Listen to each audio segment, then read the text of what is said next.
Well, good evening and welcome back to the Brothas-in-law. We're glad that you guys took the time out of your busy schedules tonight and joined Mike and I for another hot topic of what I think took place a little over a week ago, maybe not quite 2 weeks ago. A couple of teenage boys fighting up in New Jersey. Uh, I will admit it looks bad on the surface, but then once you start digging into the video and you do like Mike and I have been telling y'all to do, you step back and you look and you see what's going on, then you make your decision and formulate your opinion off of that. Before we get into the video, Mike, welcome. Good to be back. Good to be back. We got a good one for you today. Yeah. Thanks for joining us for our viewers. I see you, Tone. I see you on here. What's up, Tom? We got hey Stacy.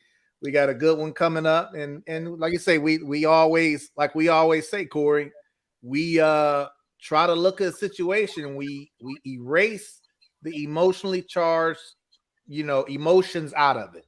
We erase racism. We try to take racist feelings and those emotionally charged racist feelings out of it and look at the facts and look at the incident. And we can tell you whether or not we would have done that or whether or not what our opinion of the officer's actions were. Hey, Meg. Hey, Meg.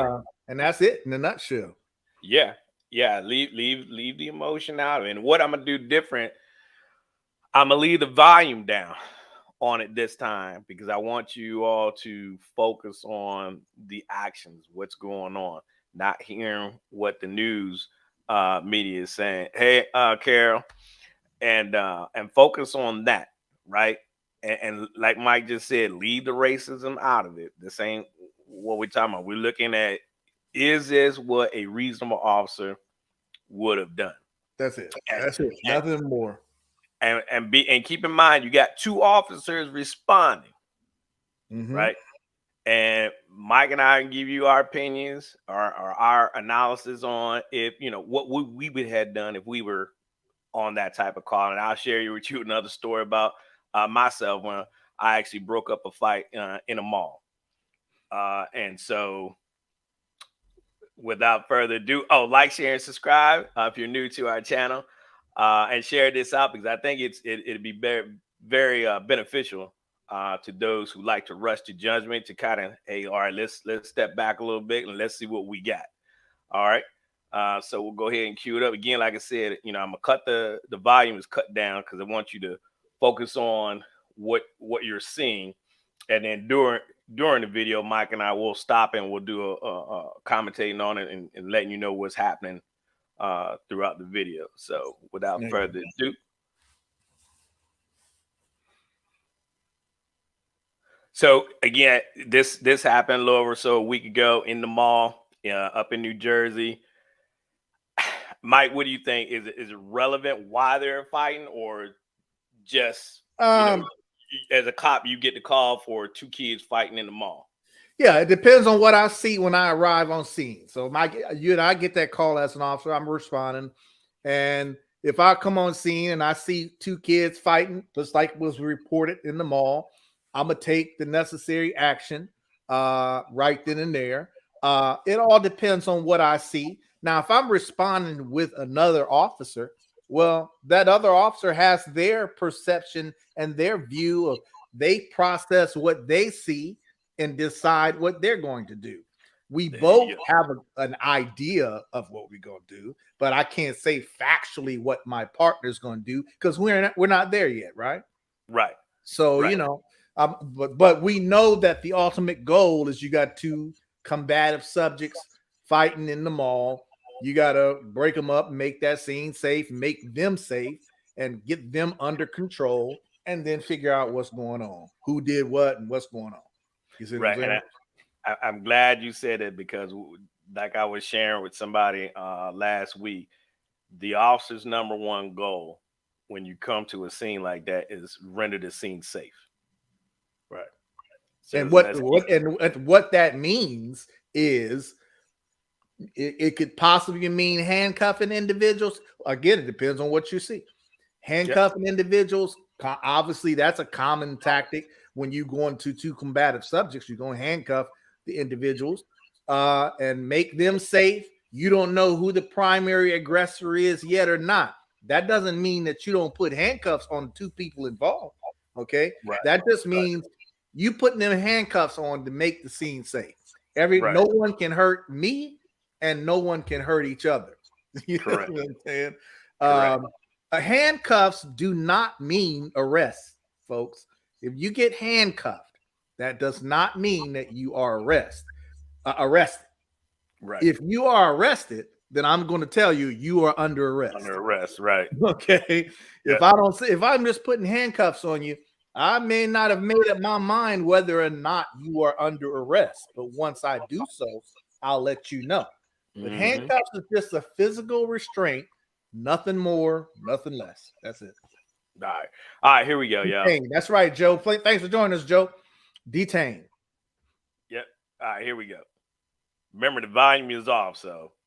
Okay. And we put the volume off because we just want you to look at the video itself, not what the news media is saying at the time of the video. Go ahead. Right. All right. So here you go. I'm gonna back it up just a little bit here, because I want you to. The scene right here, what you're looking at here is they're exchanging words, whatever that may be, and at this point, it's irrelevant, right? Yeah. For what they're saying. But now you see, you have, I think that's the male officer coming up right here, and then over to your left behind the teenage boy standing up is the female officer. So obviously they got there kind of quick, which tells me they were already in the mall. And maybe probably in there already. Maybe a customer, shopper, somebody, employee yelled at to them, "Hey, they're fighting over here." So that's how they got. I believe they got there really quick. Now, if you also look to the bigger teenage boy is hovering over the kid. He's not throwing any punches. It to me right here at this point, it looks like, his, you can't really see his hands, but I can see his right arm and I can see partial of his left. It looks like his right arm is just holding the kid down. And I don't know what he's getting ready to do with his left, but the kid is on the ground right this second, not doing anything. So which one is on the ground now? That's the black kid on the ground with the black white kid hoodie. on the ground with the white hoodie, and the the Hispanic kid. He's actually Hispanic, not white. The Hispanic kid is standing over him with a dark sweatshirt on. Okay. Correct. All right. Now I'm gonna stop it again real quick. I'm gonna play it and then stop it. Boom. That's the female officer. So the female officer grabs the white kid first, or the Hispanic kid first. Right. Actually, they both do. It's gonna happen real quick here because this kid right here is in the way. But I hit it. Boom. They both grab him by the collar and throw him out the way. And he just so happens to fall on a chair. I don't think they plan to put him there. I think they rolled up there real quick. I'll play it all the way through after we break it down, and you see how fast it happened. They run through there. They grab him by the collar or by his neck, and you yoke him back and throw him down. The other officer, because as you see, I'm going to back it up just a little bit. Hopefully you can catch a glimpse at him. So that's the female officer you see on the left. Grab the Hispanic kid by the collar, and looks like she grabbed him by the neck collar and forcibly pulled him off. Obviously, they both did. They both did. Because the male officer looks like he is focused on the white hoodie right now. Right. All right. Watch this here. I'm gonna back it up again. All right. They both, because it happened so quick, but they both actually grab him. See him? Boom. I see him. Yeah. They both grabbed him. Right. They both grab him and throw him out the way. Now he come to work. my man here, he come to work. because it happens real quick again because that kid sitting on the couch gets up and it kind of blocks the view. But the black kid on the ground throws two, boom, one, boom. See his arm? He Yeah, threw two punches he's and still tried to hit that combative. kid. He was Right, still combative on the ground. right. That's why that officer, the white male officer, got on him like that. Okay, Because I would have done it. And you also notice when the male officer grabbed the Hispanic kid along with the female officer, once he pulled him away, it's like he passed him off to his partner. Correct. He immediately started to focus on the kid on the ground with the white hoodie, Right. to control and control him. Go ahead. Right. And so now I'm thinking, if I'm this officer here, going to detain the black kid, I'm going to only assume that's what she should be doing too. Right. Is my, or I won't even. I'm going to assume that's what my shift partner is supposed to be doing. Yeah. Right. He come to work. He sees this kid is because he just saw him throw two punches at the other kid. Now he's all right. I gotta go hands on with you. Boom, get you down, and I'm gonna keep it moving. Right. He gets him down. He ain't throw him around or anything. Boom. This is proper technique right here. Yeah, and his knee is not on his neck. Let's make that clear. His knee is looks like it's between his shoulder blades. Common technique for handcuffing someone prone out on the ground. Your knee is held down between their shoulder blades to make sure they stay down in a secure position so you can get their hands behind their back and cuff them. His knee is actually down by his waist because he's using it as a block so that he can't swing his arm back around. Makes sense. You see what I'm saying? Now, this is totally fine. You saw the kid just throw two more punches, meaning, he's still being combative. He gets on him, gets him proned out, and he's getting him in the position so that he can put handcuffs on. Because right now, look at his head. He's focused on his kid. He's really not paying attention to what's going on around him. Because at this point, I would be assuming that my shift partner would be detaining the other subject in this case, which would have to be the Latino kid. I agree.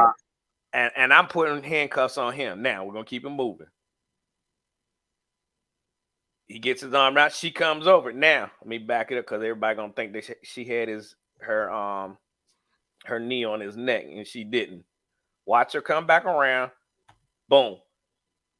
Yes, between the shoulder blades. Right, on her right knee, on his right shoulder blade, not on his neck like some of these news agencies I've been looking at trying to tell you. And think about it. That's why we cut the volume down, Mike, is because I wanted people to focus on what's happening versus what they're hearing from the media, because we know how the media like to spin things, like you were saying before we started. And for those folks who don't know, most cops, if not all, I'm only saying that because obviously I don't know every agency in the country, but it is very common training. We've never trained to target the neck in any way, shape, or form. Right. But when you have someone proned out on the ground and you are handcuffing them with the proper technique, if a video camera or something is pointed at it a certain way, it might look like you got a knee on the neck. When you put a knee on the back between the shoulder blades, if you are videotaping that at the right angle, a citizen might look at that and perceive that as he put a knee on his neck. Right. But that's not actually the case. A knee to the shoulder blades is very close to the neck, but that's why it could look that way. Again, we don't encourage any officers to put their knee on the neck. We don't agree with that. Corey and I don't agree with putting your knee on someone's neck in an effort to choke them or anything like that. Okay. Well, the only thing we used to do with the neck was a carotid restraint, and we don't even do that anymore. Okay. You're not trained. Right. You're not trained that way. Right. Here we go. We're gonna keep it moving. So he's getting his handcuffs out, as you see, and they're just replaying it over. Okay, replaying it over and over again. So, here's my thing. I don't, Yeah, they just again, like I recap. said before, I don't have a problem with them handcuffing the black kid on the ground. I think that's a proper way of doing it with a combative subject, whether he's combative with me as the officer or combative with the person who he's fighting with. Either way, I don't have a problem with that officer having that guy on the ground and handcuffing him. He was focused on him. That was his focus. You can, Yep. he was, I would assume that my partner, if she's not down there with me, she has detained and handcuffed the other one. Right. That's the problem I have with this. Right. That female officer, So she didn't continue the restraint to restrain the Latin, yeah, the Hispanic kid sitting on the sofa. She just Mike. sat in there, arms, he's not detained in any form or fashion, or restrained in any form or fashion. She just lets him go. Mhm. I would have expected her to follow through and continue to handcuff that other kid sitting on the sofa. That should have Now, happened. That's my opinion. now I'm gonna keep this playing, and I'm gonna tell you what I think. So she goes over there and she's helping him out. That's the kid's mom, and she's making her comments. They're redoing again. But like Mike said, okay, once they get him detained, my problem is just like Mike, and I'm hoping they show it in here. So she's, to me, at this point, she's not. I got the feeling that she has very lack of experience. It didn't seem like from the beginning all the way through like she came to work. Like my man, he came to work. When you go into a fight like that, hey man, it's time to get to work. It's time to secure the scene, and make the scene safe. He came to work. She, to me, at this point from here on forward, it seemed like she just didn't know what to do. Like that was the first thing that came to my mind when I saw. I was like, well, all right, well, he did what he was supposed to do. He showed up to work. She didn't. His shift partner didn't, that's my problem. Like, okay, he could have got up. You let him get up, walk around. He could have took another swing at the kid because you didn't have him detained. So in this instance, if Mike and I would have rolled up on scene, you could best believe both them jokers would have been handcuffed. Yeah, both of them would have been Oh, handcuffed, no doubt. I'm not going to just handcuff one and let the other freely sit there on the sofa, ready to jump on him or and do do whatever. whatever, do Right. whatever. And do That's whatever. not making the scene safe. You got another suspect, right? It's not like that suspect took off running, right, and left the scene. The suspect was right there. The Latin kid, the Hispanic kid was right there on Yeah. the sofa. And like you say, you're right, Corey. The male officer, he's just focused on what he came to do. Yeah. You're gonna cuff these people. I'm focusing on my guy. The Yeah. female, it didn't look like the male officer needed any assistance at that moment. And I Mhm. say that because sometimes officers feel an urge to assist their partner who's on the ground cuffing someone. But if you see that he's successfully accomplishing the cuff, Correct, okay, Dave. there's no Yeah. assistance there. You don't need any more. You don't need to add to that Yeah. necessarily. Okay, Ah, especially when you got the second guy sitting right there and she turned her back to him. right. He could jump on her. He Right. could have jumped on her. Then what? So at this point, then, and this is what I have problem because everybody automatic. And again, I know it looks bad on face, and I agree with you, Dave. Detain them both until the scene is safe and you get it all sorted out. And Joe, you're 100% correct. Officer safety having a Hispanic kid not in cuffs and detained female officer didn't do her job. Correct.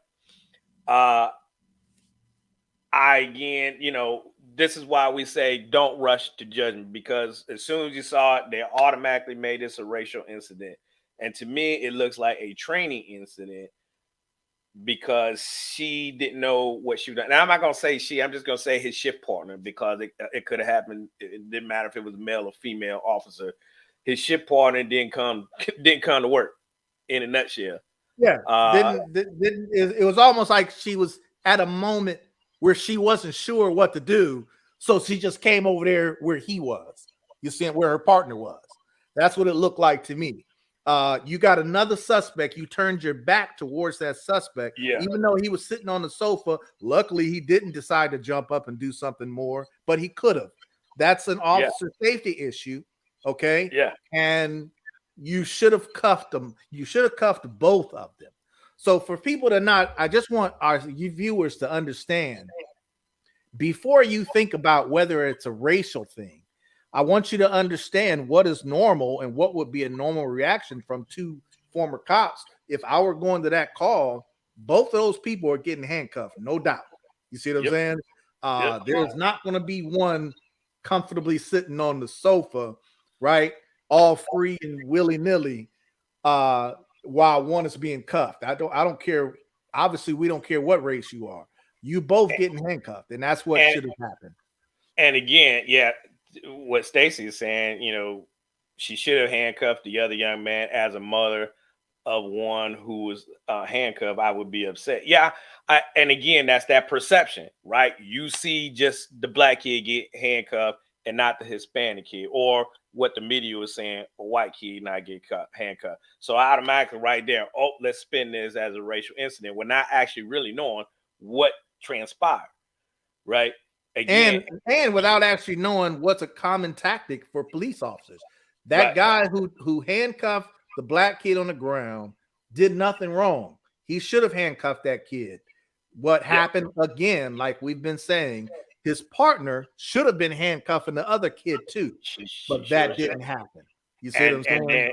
then so then yeah, Dave, it would have been a training issue when you go to a fight and you're separating both subjects in this case. Then yeah, both of them should be properly detained, which would be put in the handcuffs. So yeah, that's a training deficiency for sure. Again, my question is, you know, what is her level of experience? Like, why did you not? Or could it be, Mike, that in fear of everything going on in policing today, and cops, really second guessing themselves now and doing things? Could she had that on her mind? Like, You know, it's funny you say that because I hope not. I hope not, and I actually hope it's a training issue. Tell you the truth, and I do because too. when officers start compromising officer safety because they are worried about how it may look, we got a problem, and there's going to be a lot of officers getting hurt out there if they take on that mindset. I understand why an officer might take on that mindset, but they have to remember officer safety comes first, and Yeah, you can't worry about how it looks to the public if it's not safe for you as the officer. You see what I'm right. saying? And I just want people to understand what was the dangers of that other officer not handcuffing that other person who was just involved in a fight. A Right. lot. That other person could have attacked her, could have jumped on her back. The other person could have continued with his anger and continued to try to attack the guy on the ground with the officer handcuffing him. A lot could have happened. Somebody else could have jumped in or something like that. So you should have definitely handcuffed the other kid on the that was sitting on the sofa that Hmm. ended up sitting on the sofa. And, Okay. and and that's why I question, how long that other officer's been on the force. I mean, what was her level of experience? Because to me, it didn't seem like she knew what to do. Like I said, the way the actions of the other officer, it seemed like he came to work. He came Yeah. to work. It He came to work. did exactly what I would have done. Uh, you're here, Mike. No, I was just going to say also, we normally don't talk about racial things on this show as far as trying to enter that mix into it for obvious reasons. We want to keep it factual. We want to tell you what a reasonable officer would do, and that's it. Leaving all that out of it. Uh, I do understand that to the public who doesn't know anything inside about police tactics, when they look at this video, unfortunately, the first thing they're going to think is, wow, black guy getting handcuffed on the ground, Right. white guy. I know it's a Hispanic guy, but at first glance, someone would perceive that him as a white kid, and he's sitting on the sofa, not handcuffed and all comfortable. And why aren't these officers focused on that? It is definitely a bad look. I understand that. But we are giving you our view on whether or not we would have done what these officers did. Bottom line is, we don't have a problem with the male officer handcuffing the kid on the ground. We have a problem with the female officer not handcuffing the kid on the sofa. But we are strictly thinking of this from a tactical officer safety training point of view. We're not thinking of this from a racial point of view. Like, oh, she didn't handcuff him because he was white. We don't know what was in her head, that officer's head, okay? But what we can tell you is that she should have handcuffed that guy, and she didn't. Right. And you're 100% correct again, Dave. He says you can't do the job, worry about what people think. You do your job and keep it safe for everyone involved. Yep. And you're 100% correct. You can't argue that, because when you go to a call, that your head has to be in the game. You have to go there because your overall objective is to make the scene safe. But in today's time and what officers are going through, a lot of people are hesitant to make decisions, and officers ultimately end up getting hurt or getting killed because they're also worried about the repercussion that's going to take place if they do this. And now look, you didn't do something, and now you're being drugged through the media court because you didn't handcuff this kid when you very well you should have gone ahead and do what you were trained to do when you go to a fight. You detain everybody, we're into the scene safe, until you can figure out who needs to go to jail or whatever the case may be.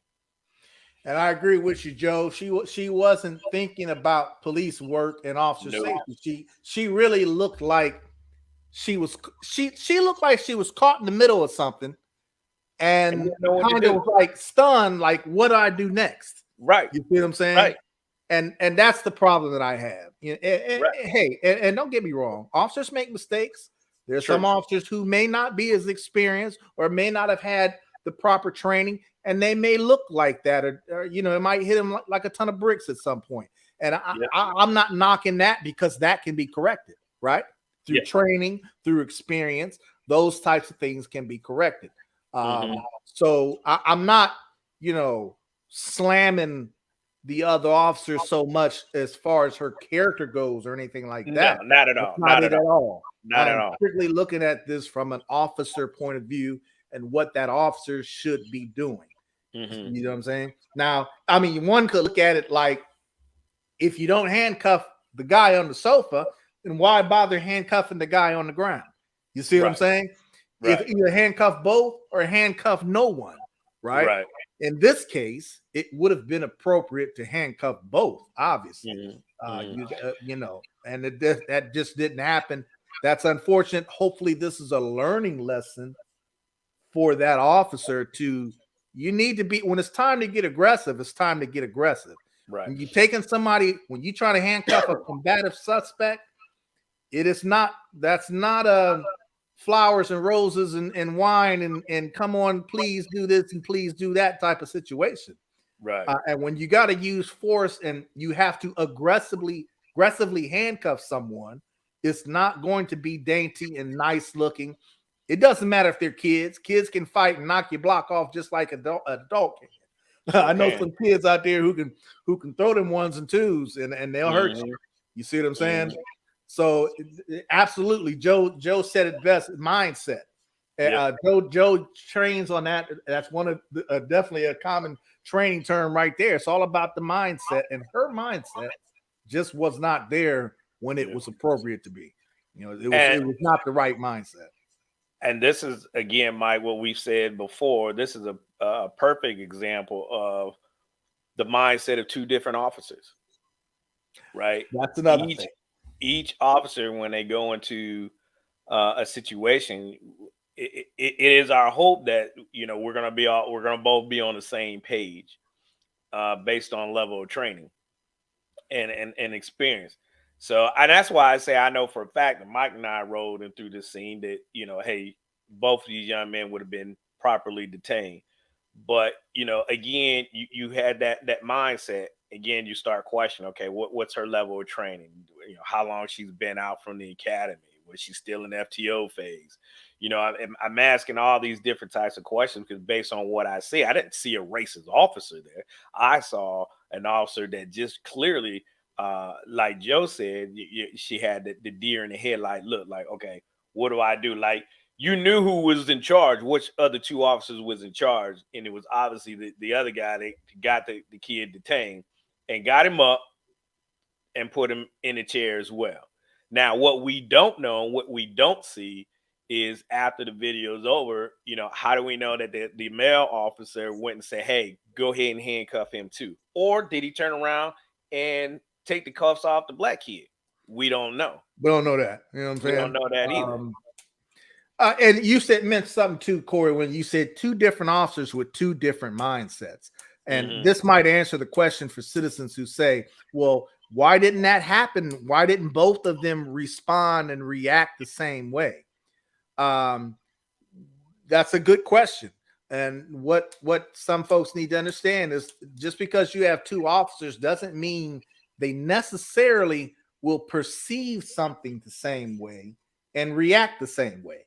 Based on their training and experience, you may have two completely different responses to an incident. You see what I'm saying? For example, this male officer clearly understood it was time to get down to business and handcuff the kid that was on the ground, right? Based on his training and experience in dealing with combative suspects, that's an appropriate response. Okay. Like you said, the female officer, she didn't have the same response to that. Same situation, right? Same situation. They both were fighting it with each other, but she perceived something and reacted some way that was based on her level of training and experience in dealing with combative suspects. Can we get in her head and figure out why she didn't choose to handcuff the other part? No, we can't do that. I don't know. I'm not in her head, right?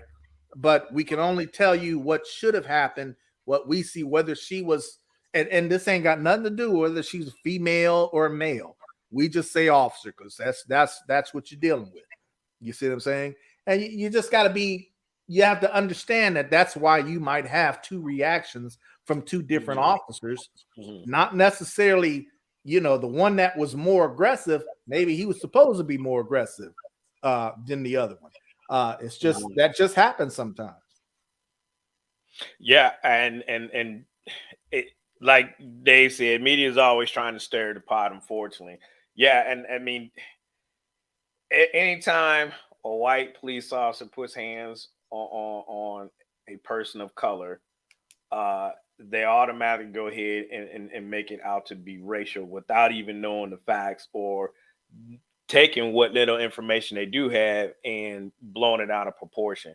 And that's why, again, and I'm gonna keep saying it again and again and again, this is why I say you have to wait. Let's not rush to judgment until we see everything and we get more information. Because at the same time, you rush to judgment, you find out, oh, well, this ain't really got nothing to do about race, and that's what upsets me more, Mike. Is like every time, so it's almost like a white police officer cannot arrest a black person because if they do, it's going to be racial. Now we crossing over into that racial thing. You know what I'm saying? But that being said, since you brought it up, there will definitely be people that there will always be people that will automatically, even in this incident, automatically assume that this happened that way because that white officer was racist and he decided to target on the black kid on the ground and handcuff him, and it was an aggressive manner. Okay, there is no such thing as handcuffing a combative suspect that in a nice way. Okay, people need to understand that, but they're going to look at that and they're always going to assume that we know that. So our purpose is that's why we do what we do, because we want to show you whether or not that's reasonable for an officer, no matter what is in his or her mind. Okay. If what their actions are doing, if that is reasonable, we're gonna tell you that. You see what I'm saying? We don't know. I'll even go as far as saying I don't know if this white officer that handcuffed the black guy was racist or not. I don't know him personally. I don't know him to say that. But I'm not going to just automatically say he was thinking that he was targeting the black guy on the ground, and that's racist because the white kid, or what the public perceives as the white kid, he was comfortably sitting on the sofa. Granted, we said it looks bad. It does look bad, but you have to understand it's not always about race. It's not, most of the time you got to understand what a police tactic is, how they do things, the things that they do. That's all. And what it is that a reasonable officer is going to do. And like Joe said, nobody hates a bad cop more than a good cop. And I think you're 100% correct on that, Joe. That's right. It pains us when we see officers do bad things, and it's not within their department policy, and you're violating their constitutional rights and civil liberties, and on and on and on. That burns us, because we know out here every day when we go out here. Well, not anymore, Mike and I, but when we wore the uniform, when we went out every day, it was always on my mind to do the right thing. I mean, that's how I was raised, and that's how Mike was raised. Always to do the right thing, and treat people as you want to be treated. And I always treated people like, you know what? If you stop my mom, or you stop my wife, or any female or any male in my household or in my family, I want you to treat them this way as I am treating you. So that always rang in the back of my head. I mean, it's just the times that we live in. People are just going to be, taking what the media says as gospel and developing their opinion before they actually even know the facts that are going to come out. And so I think too, what we've seen also too, if it is racial, I mean, then it's going to come out. Do you think?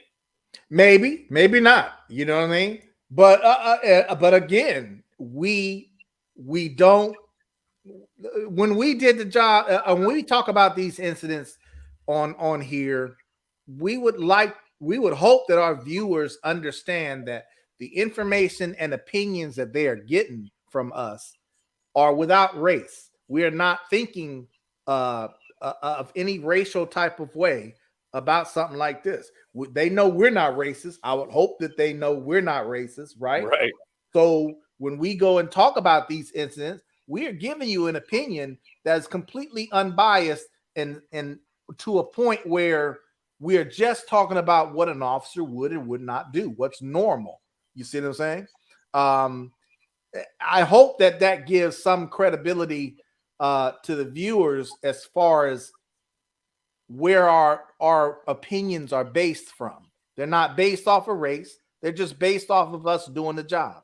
That's Good night, it. Joe. You see what I'm saying?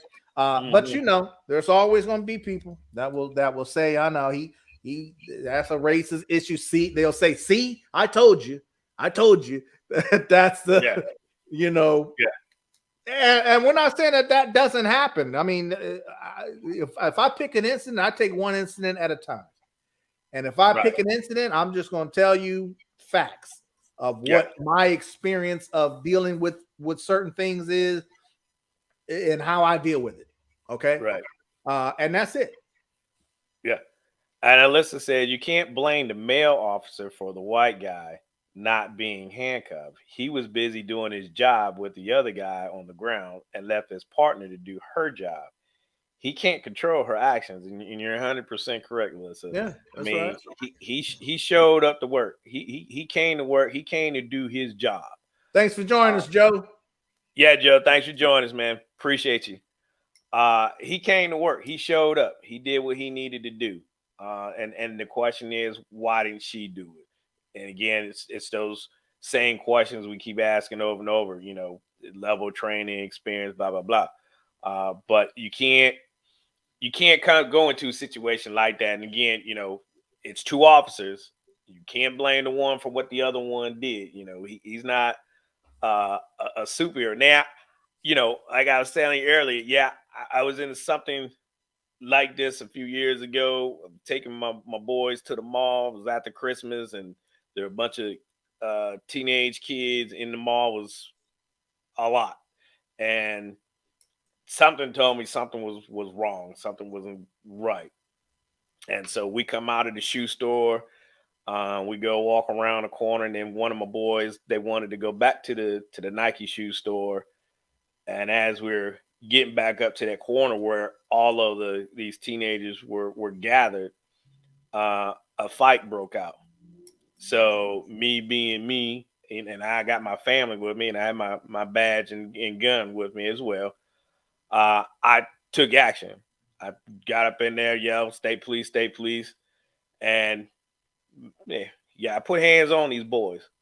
And I don't think my wife ever seen me move that fast before, but I ended up putting them both down. But the one kid, as I was detaining the one, the other kid got up and took off running. So I just stuck with the one kid, and Yeah, turned but him at over. that point, once he took off, okay, he left Yeah, my scene. You see what I'm saying? yeah. I can't worry about him. I got to worry about the one in front of The him. the I one know I got. exactly what you mean. Right, and I had more control over that individual as well. So, and I mean, it it it, it is what it is. I mean, you got to show it to work. I mean, you go into a fight because if you try to go in there, and this is one of the situations where verbal judo just ain't gonna work. No, no, you, there's a time and place for talking, and there's yeah, a time and place for handling business. yeah. You know what I'm saying? I mean, I don't So want it to sound like well, these are just two guys just want to go and just no. You got to run this because either they're going to hurt each other or they're going to turn around and hurt you. So the faster you move, the faster you can get them down, and the faster you can get them detained. I mean, put handcuffs on, the less likely somebody's going to get hurt. and somebody there will always be people who will say, well, we think it could have been handled differently. We don't think either of them could have been handcuffed. They could have just stepped in between them, put your hands up like this, and say, okay, you guys separate, let's talk it out.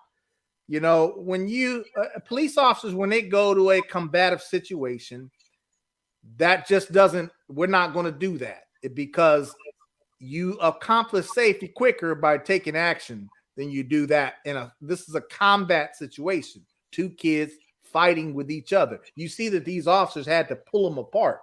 So it Mm-hmm. wasn't like they weren't fighting by the time the officers got there. They were still fighting when the officers got there and had to physically pull them apart.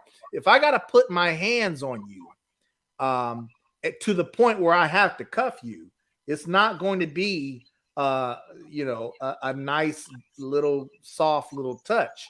I'm gonna grab you and handle business and put cuffs on you like I need to. And once you cuffed, I'm fine. Mm-hmm. I don't need to manhandle you, for lack of better words, any more than that. You see what I'm Mm-hmm. saying? Tone says if the male officer was on FTO and the female was on FTO, is he responsible for this situation and will he be reprimanded? You mean if the male officer was her FTO and she Yeah, was the trainee? yeah. Uh, that'll definitely be a talking point between the FTO and the trainee, and a little mini evaluation, if you will, about how that other officer, the trainee, handled that situation. Yeah, it's not just going to just go away. Everything is a learning opportunity, especially calls for service and what we Mhm. did. So yeah, they'll definitely talk about it and figure out what went wrong and what they could do better next time. You see what I'm Right. saying? That's So, always a common thing. as a former FTO, um, there are certain situations when you go into with your trainee that you'll say, "Hey, let me handle this. You just stay back." Now, they are trained and they are sworn officers for us because they've already graduated the academy, right? They're just still going through uh, training. So with that being said, that means they do have arrest power. They can put hands on. They've been through officer safety, survivor training, and all that stuff. So in this situation, uh, I would have expected my trainee to go ahead, but at the same time, I would have been giving them instructions too. I'm like, hey, put handcuffs on him. Because if I had him down and she came over to me, I'd have told her, no, go detain him. Go detain him. Go put handcuffs on. I didn't see any of that. Again, we don't have their body cam, so that we don't have their audio. So we don't know what he might have said to her. He might have done that after he got the kid handcuffed and sat down and start trying to figure out, who's who in the zoo here, who's the aggressor, who's not, whatever.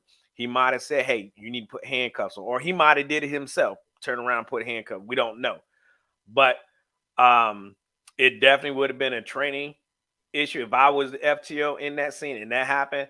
That definitely afterwards, hey man, you need to learn how to go ahead. When you go to a fight, everybody gets handcuffed until we can sort out who's the aggressor in this situation. If I was the FTO in that's the way it would have been. I've been barking orders out to her. Hey, get him detained. No, go back over to him. Don't let him up. Because if I'd have seen him get up, I probably would have tackled his butt too. Right then in there. I mean, I'm not gonna play with you when I roll to a fight because, like you said earlier, Mike, you don't know what he could have done to her by letting him get back up. So again, for me, as I stated earlier, to me it was a training thing. Like I felt, to me watching it, I felt like she was fairly new. But I think what tone might be. I think I understand where tone might be coming from. That question is like if the other officer, if it turns out that the other officer was the did FTO. something illegal, Mhm. or let's say per department policy violated department policy, would the trainee be held accountable for that if the other officer, her trainer, if you will, did something wrong? I think there's levels to that.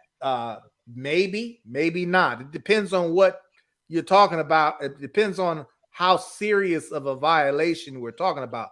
Like if Well, you know what I mean, Corey. I think he's thinking of like the George Floyd when those three officers got convicted of civil rights violations when they were actually, well, at least one of them. Forgive me if I got the facts wrong on that, hey but one Frank, of them was what? convicted of violating the civil rights when he was Right? actually a trainee. Yeah, Um, I, what you think I on that, Corey? I see where you're going with that. So again, as the FTO, you have to know policy. You have to know your department's policy. You got to know what's right and what's wrong. When you roll into a situation like this, not leave George Floyd out of there. It's a whole different scenario. But when you roll into a situation like this is one of the ones where, yes, me as the FTO, because I'm worried about what if he did swing and hit her? What if he did pop her and take her gun? Now I'm really gonna be at fault. Yeah, because you didn't correct it. You didn't Right. correct the You action at right, the time. If you right. saw it. Now, this officer, when he was down on the ground cuffing the black kid, he clearly was focused on what he was On doing. right. He didn't seem to really register what his partner was doing, right? Correct. Um, but yeah, if you notice that your trainee was slipping and you didn't take corrective action, well, that would fall on you as the FTO, the training officer. Right. That's what your responsibility is, right? Right. Yeah. You're overall responsible. In fact, there are times where I had to pull my service weapon and go up to a car. I make the trainees stand back, right? Because if you go, I don't, you're not going to be the one to get yourself in hot water. Because if you don't understand what's going on and watch me do it, then you may be jumped the stick and pull the trigger faster than you should have, or pulled it at all. Uh, so there you have to use your judgment as an FTO of how far you know you need to let that trainee go. In this case here, like I said, I would have been barking orders to the other officer, letting her know, hey, what to do, what I expect you to do. And that's why when you're in that phase, you're always going through scenarios of what can happen or what should you do. And even after the fact, even when you're done with that phase of training, you still should be, Yeah, well, you what if still be doing right? that. Yeah. What if this happened? What should I do? And so that you don't make those mistakes. So And in uh, this case, we're not saying I don't know if that female officer was a trainee or not. She might not have been she might have been, you know, off a training program and was solo and doing her own thing. She yeah, just in this situation that was shown on camera, her actions to us were said not something different. reasonable trying to, when you rolling up on two combative suspects. Right, It was not reasonable. What right. the guy did, what the male officer did, again, was reasonable. That's a reasonable action I would have taken to handcuff a guy who was combative, whether it was with me or with someone else. You see what I'm saying? You're Mhm. going to get handcuffed. The fact that he was on the ground, I mean, well, he was on the ground when the officers came there, first of all, right? But since you on the ground, you being proned out on the ground, it's easier for me to control you on the ground than it is for you to stand up. I'm not gonna let you stand up if I already got you on the ground. You see what I'm Mhm. saying? I'm gonna go and handcuff you on the ground. And what you saw is how you handcuff a combative suspect on the ground. Period. Yeah. You know? And like Listen said, when people are fighting, they're not trying to listen to the police telling them to stop. No, because that adrenaline is going. They got that tunnel vision going, and all they see is red, and they see the target, which is that individual they're having the conflict with. And so, yeah, trying to uh, be kinder and gentler to them at that moment. And like you said earlier, Mike, I mean, there was some big boys. I mean, there was a big Hispanic kid, and the black kid was probably a little bit above average size. I mean, he wasn't no little, little rinky dink little boy. Oh But no, people need to understand teenagers. There's plenty of teenagers bigger than us. yeah, You know what I'm and saying? like you said, Don't can think throw them that ones just, and just twos. just because you're a kid, quote unquote kid, don't mean you can't handle some stuff. Right, Okay. right. And it's just folks, it's just off in an officer's mind, it's just officer safety, common sense. Handcuffs secure the people that's fighting on the scene. Period. Mhm, You see what I'm saying? mhm. And then let's talk about what happened. We always got to get to the bottom of what happened, but most of the time, in a volatile situation, it's all about physical control of the people involved first. And then Mhm. once we got everybody physically controlled, means ain't nobody gonna jump up on us. No one's gonna attack each other. No one's gonna pull something out their waistband. That's how we're thinking as officers. Safety, physical control. Now, once we've accomplished that, let's talk about what in the world happened here. Who's at fault? Who hit who first? You see what I'm saying? Right. That's what I'm determining. Let me talk to some witnesses who saw what happened. How did this fight start? They're juveniles, so it's like, do we need to make an arrest at this point or no? Okay. In this situation, when an officer walks up and you see two people fighting, you can arrest both people right out the gate. That's a misdemeanor committed in your presence. So, as an Mhm. officer, if I see two people fighting in the mall, I automatically know right out the gate. I don't even need any witnesses because I'm seeing this in front of me. Two people fighting. I can technically arrest both of those people for committing a Mhm. misdemeanor in my presence. You see what I'm Mhm. saying? So, but what we try to do is find out who started what. One might go to jail, one might get cited and released. If I can determine enough to say you definitely are responsible for this confrontation and you were just defending yourself. But that takes a lot of talking, a lot of interviewing. Well, you got to calm people down first. You got to get people physically secure first before you even get to that level. Right. Right. So we hope you like this video. We hope that you got something out of it. If you did get something out of it and you like it, go ahead and leave us a comment down below. We'll also link this video and down below in the description, so you can go back and watch in real time and break it down yourself and see then uh, what transpired and get a better understanding for yourself. We hope you again enjoy this. We like for you to share this out to everyone and join us next week. We'll have something else for y'all.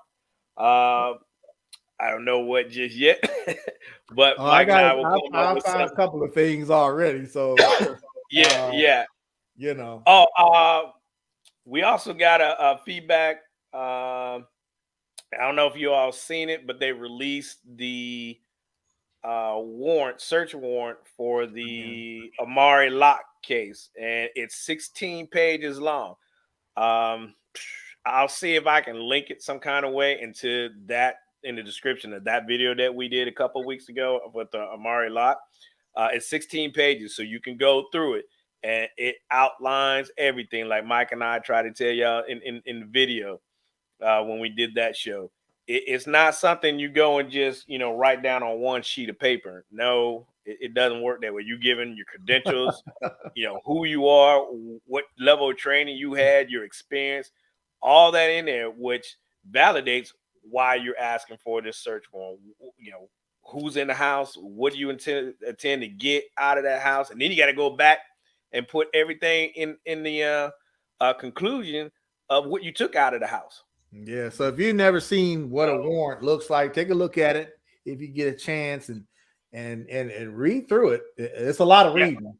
It's obviously Yep. it's a lot of reading, but read through the search warrant so you at least have a grasp, an idea of what it takes to get a search warrant and the kinds of things that have to be in a search warrant for a judge to sign off on it and say, yeah, you guys can go break that door down or do what you got to do. You know, Mm-hmm. so take a look at it, definitely. Yep. Take a look at it. So thank you all again. We hope to see y'all all next week. Thanks, Tone. Thanks, Daisy Goat, Carol, Frank, Lissa, Joe, Dave. Thank you all for joining us tonight, and we will see y'all next week. Peace. Peace.